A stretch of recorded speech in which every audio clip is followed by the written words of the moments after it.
Welcome to episode 11 in our series of Energy Markets Talks, where we talk to experts in the energy trading industry.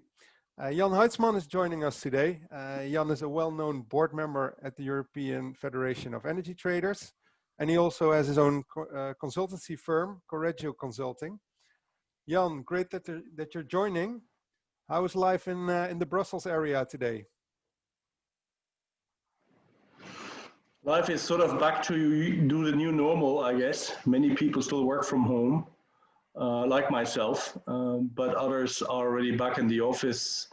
So I think it's maybe getting used to the new normal with schools being open as of today. Okay, good to hear.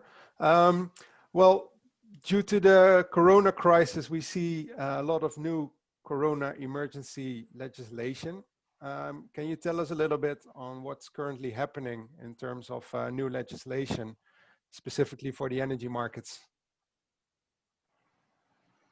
Well, most of the, let's say, international initiatives, let's say the national government initiatives, I should better say, relating to the Corona pandemic, have not been specifically mentioned to concern the energy industry.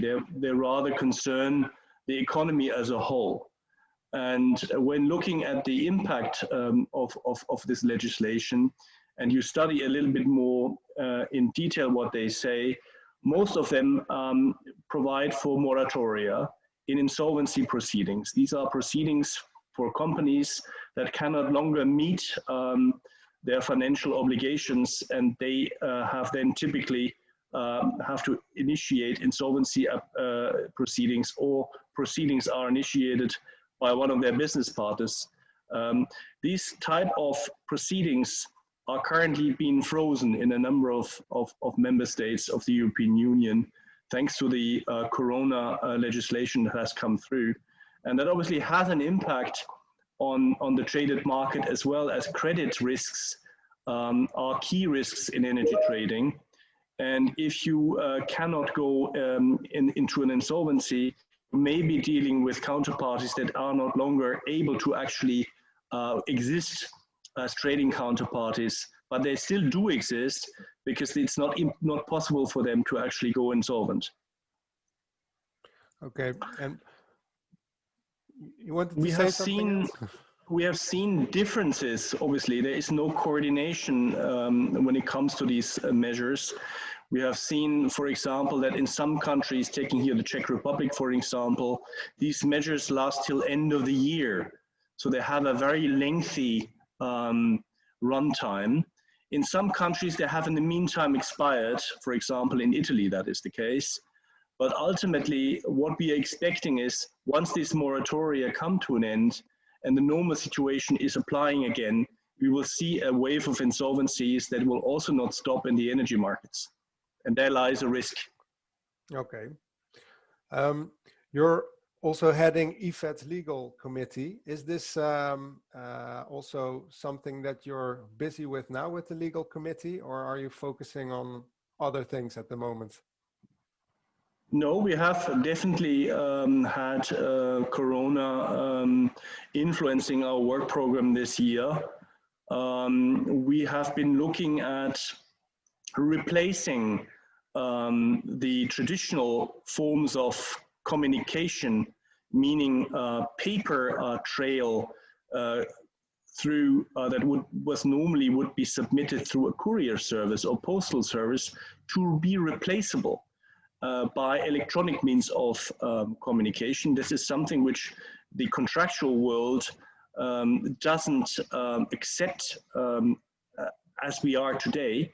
But with the documentation we have developed, this new electronic form of communication, including the termination of a contractual relationship, meaning a trading relationship, an early termination and a closer, to be all arranged through email, is basically the work we have been procuring to the community. The contractual documentation has not been endorsed yet, but we are very far advanced, and I expect this to be endorsed within the next couple of weeks. On top of that, we obviously were involved in initial analysis on the various insolvency laws and then how far they could impact trading in particular.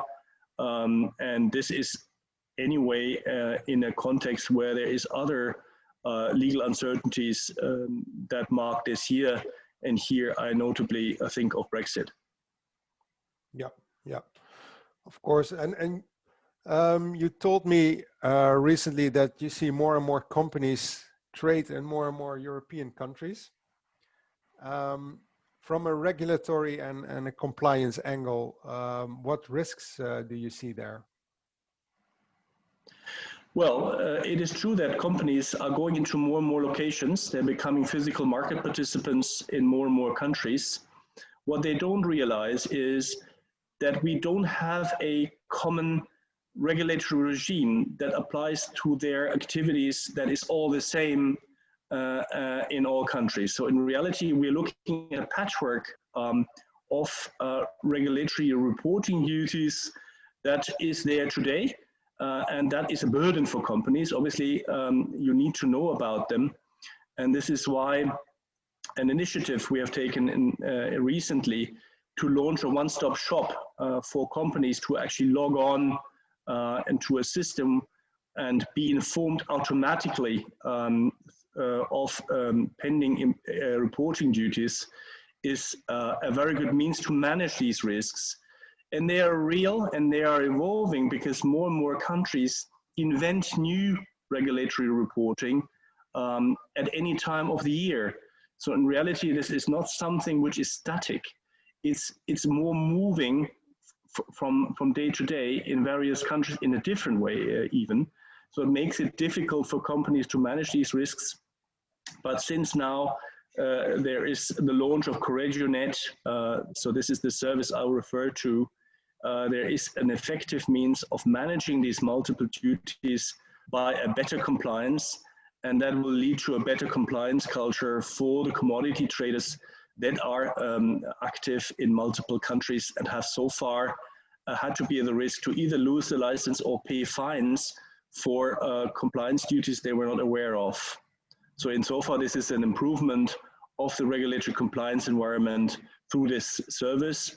And obviously the ultimate aim will be the end of that service, meaning that we come to a single market whereby these duties will not longer be different in various countries. But my experience is, and my expectation is, that we are a while off until this will be the case. Okay, okay. And this one-stop shop you mentioned, is that something people can use already? Is it still in development? Is it live already? People can write to CorreggioNet and ask for a 1-month trial that is free of charge. They can choose 5 jurisdictions, so 5 markets they will receive notifications of. We have within CorreggioNet more than 400 notifications throughout 20 European countries that shows there is multiple reporting and they are all different. Now, this type of reporting at this stage is just a monitoring because automation is not possible. These type of reporting duties require manual intervention, but at least the system makes you aware of them. It gives you the legal basis of the reporting duty. Once you log into the system, you're getting the English translation of the legal basis. It gives you also the notification forms that have been brought into English. So basically, it helps you a lot to live up to these obligations in your daily business practice. And insofar, it really minimizes the risks of losing a license or of getting fined for non-compliance. Clear. Okay. Thank you for this short chat, Jan. I will see you again on 14 September because you're joining one of our live sessions on corporate power purchase agreements. So looking forward to seeing you very soon again. And we'll talk about a different subject then. Looking forward to it. Thank you very much. Thank you, Jan. Bye-bye.